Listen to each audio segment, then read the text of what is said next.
সামাজিক যোগাযোগ মাধ্যমে ডক্টর ইউনূসের তার মেয়েকে পাশে নিয়ে ডোনাল্ড ট্রাম্প এবং মেলানিয়া ট্রাম্পের একটা ছবি গত 27শে সেপ্টেম্বর পোস্ট করা হয়েছে। এটা নিয়ে আলোচনা চলতেছে।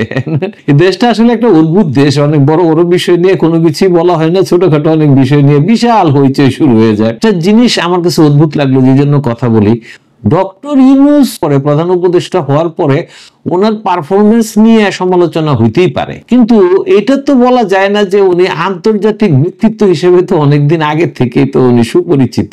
বিশ্বব্যাপী প্রভাবশালী বক্তাদের মধ্যে উনি একজন, অনেকদিন যাবতই 5 জন প্রভাবশালী বক্তার মধ্যে উনি একজন। ওনার খ্যাতি নিয়ে তো কোনো প্রশ্ন নাই।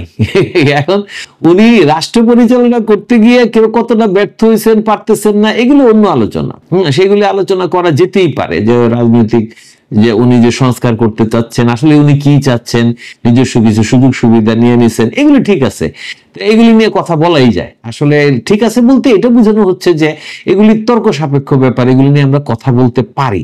কিন্তু উনি গিয়ে একেবারে ওই যে উনি তো আর আমাদের মতো কোনো লোক না যে ট্রাম্পের সাথে ছবি তোলাতে ওনার কোনো একটা বিশাল সম্মান অর্জন করছে বা ওনার গ্রেড বাইরে গেছে, খ্যাতি আরো হয়ে গেছে, এই বিষয়গুলি এটা এটা এটা আসলে চিন্তা করাটাও বোধহয় ঠিক না। ডক্টর ইউনূসের আন্তর্জাতিক খ্যাতি অনেক আগে থেকে আছে।